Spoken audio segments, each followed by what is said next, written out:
The modern human often repeats a fascinating financial mantra: always buy a house, it's an asset. Yet Robert Shiller, an economist, showed this is often an emotional frame, not a consistent financial truth. By the end, you'll know why your brain follows such myths and the shift that enables independent thought. Here, in the wild economy, we observe a peculiar instinct. Individuals adopt financial strategies simply because everyone else does. Think back to the last time you heard financial advice delivered with absolute certainty, perhaps about the best investment or the right way to save. This isn't just common sense. It is the powerful pull of the financial herd. Psychologists call this herd mentality, combined with confirmation bias. These are primal survival mechanisms now navigating complex financial jungles. They once kept our ancestors safe within the tribe. Today they can lead a financial specimen directly into a trap. Watch a group of modern humans considering their next financial move. Notice the gravitational pull towards familiar, widely accepted ideas.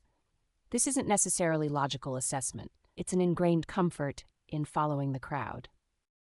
Consider the dot-com bubble of the late 1990s.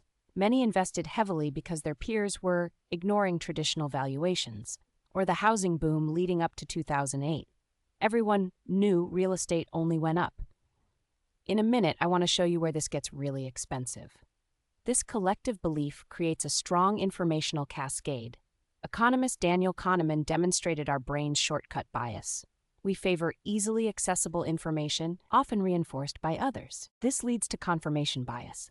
We seek out information that validates what we already believe, even if that belief is a collective illusion. Remember that Shiller study I mentioned? Here is why it matters to your savings account.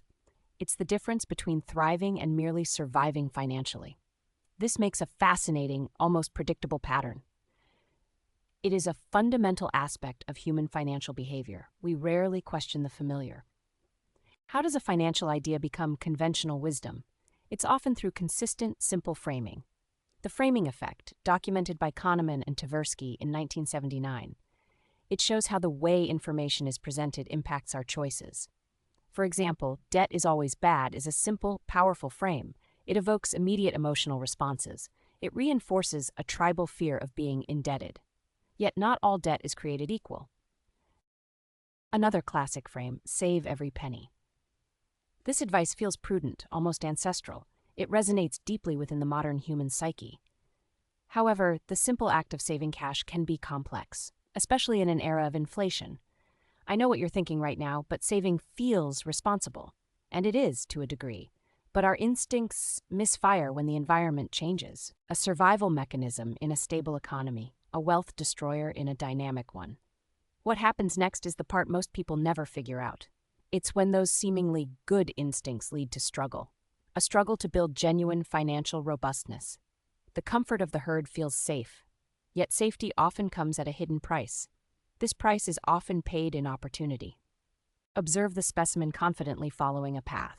A house is always an asset, they repeat, purchasing a large home. This home demands significant monthly cash outflow for maintenance and taxes. Economist Daniel Kahneman distinguishes assets from liabilities, not based on popular sentiment, but on cash flow. An asset puts money into your pocket. A liability takes money out. For many, their primary residence is in fact a significant liability. It consumes capital and generates no income. This isn't a moral judgment. It's an observation of an instinct misfiring. In the wild, our ancestors collected resources for immediate use. They hoarded food for winter. In a shopping mall, this instinct drives compulsive spending. And in the mortgage market, it drives the dream home over the financially sound one. Think of the instinct to avoid all debt, even for productive assets. This fear can prevent the prudent use of leverage. Leverage that could acquire income-generating assets. It's the difference between a tool and a danger. This leads us to question the entire financial ecosystem, one where common beliefs often contradict actual wealth-building principles. The herd prefers comfort, even if it leads to stagnant accounts. But here's where it gets interesting. We occasionally observe a different type of specimen, one who pauses before joining the financial migration. These are the outliers. They don't simply reject conventional wisdom. Instead, they observe it, analyze its origins, and test its efficacy. They understand that old instincts don't always fit new environments. Consider the study by economist George Akerlof in 1970. He showed how asymmetric information can lead to market inefficiencies. The outliers seek clearer, more complete information. They develop a new survival mechanism, critical evaluation. This means distinguishing between an asset and a liability, not by its name, but by its cash flow. They ask, does this put money into my pocket or take it out? They question the security of savings accounts losing value to inflation. They observe that certain types of debt can facilitate asset acquisition. This isn't about being contrarian for its own sake. It's about adapting to the evolving financial landscape. It's about thinking like a financial naturalist, an individual observing the ecosystem, rather than blindly following the collective. What happens when these outliers act differently? They often forge remarkably different financial paths. So how does one cultivate this outlier perspective? It begins with conscious observation. Become a naturalist of your own financial decisions. Notice the emotional reactions to common financial advice. Ask yourself, is this truly logical or just familiar? Psychologists use the term cognitive reframing. Actively challenge the default frames presented to you. If savory penny is the frame, consider deploy capital wisely. This rewires the instinct from scarcity to abundance. This isn't about reckless behavior. It's about informed, intentional action. The goal is to move beyond inherited financial programming, to understand the why behind your choices, to identify those survival instincts that misfire. This understanding is the true wealth. It empowers you to chart your own course. Free from the invisible currents of the financial herd, observe your impulses, question the dogma, think critically.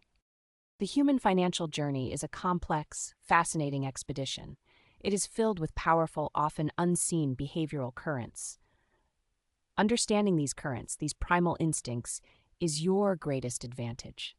The actionable shift is simple. Become an active observer. Observe not what you should do, but why you are inclined to do it. Scrutinize the widespread beliefs that feel so comfortable. Is that comfort based on sound principles or just the warmth of the herd?